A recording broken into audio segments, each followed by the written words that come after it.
الحمدللہ، اللہ تعالیٰ کا لاکھ لاکھ شکر ہے کہ مالک الملک نے اپنی یاد کی توفیق اور موقع عطا فرمایا۔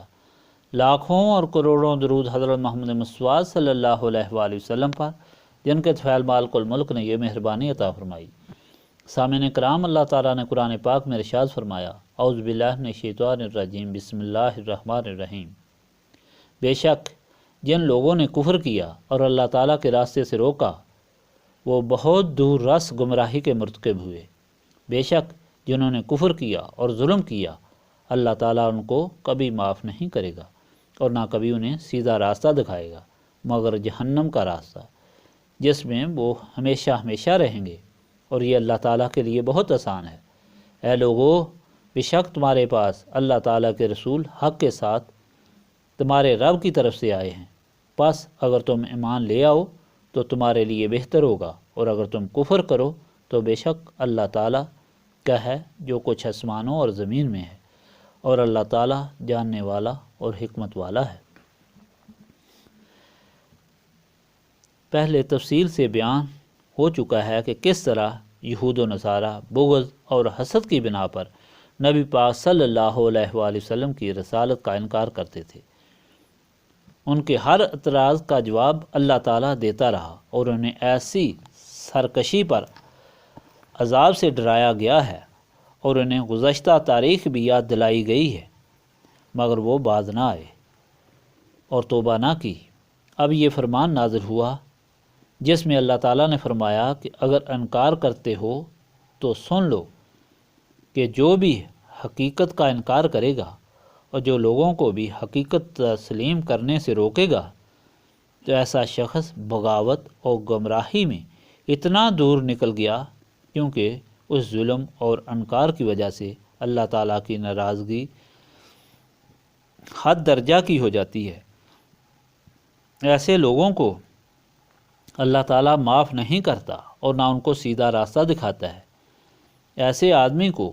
اس راستے پر دھکیل دیا جاتا ہے جو جہنم کی طرف جاتا ہے، اور پھر وہ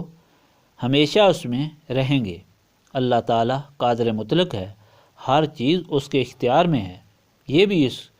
کے لیے آسان ہے۔ یہ ارشاد فرمانے کے بعد اللہ تعالیٰ اب ساری مخلوق کو جو بھی جس زمانے میں بھی ہو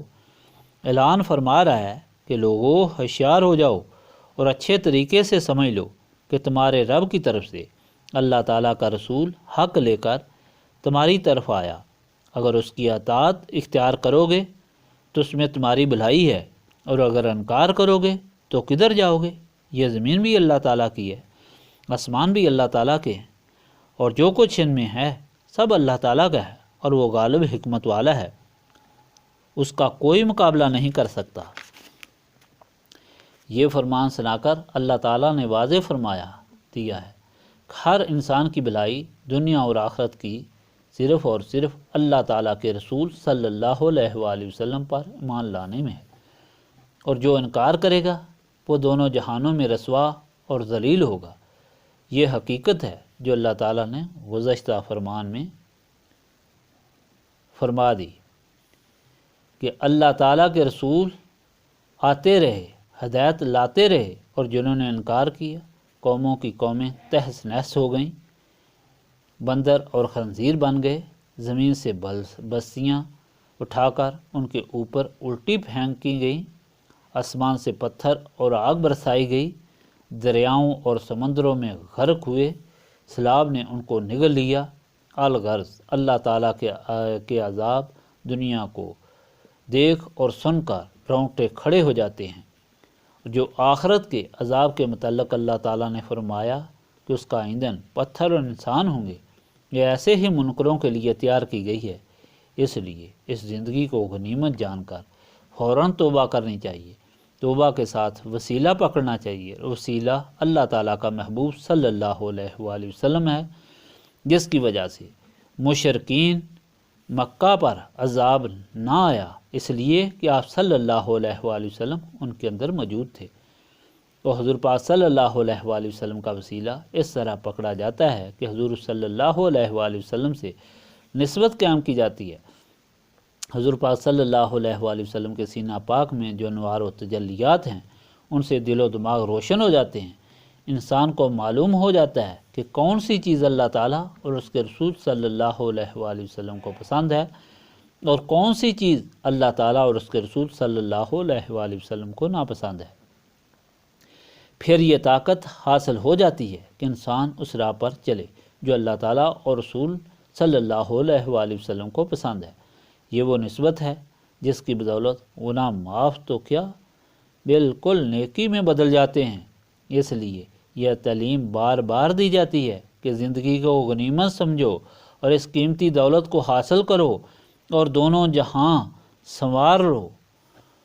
اس کو حاصل کرنے کے لیے سینے صاف کرو اور سینے صاف کرنے کے لیے اللہ تعالیٰ کی یاد کثرت سے کرو، کیونکہ سینوں کو صاف کرنے کے لیے یہی دعا ہے، استغفر اللہ العظیم الذی لا الہ الا هو الحی القیوم واتوب الیہ، استغفر اللہ العظیم الذی لا الہ الا هو الحی القیوم واتوب الیہ، استغفر اللہ العظیم الذی لا الہ الا هو الحی القیوم واتوب الیہ۔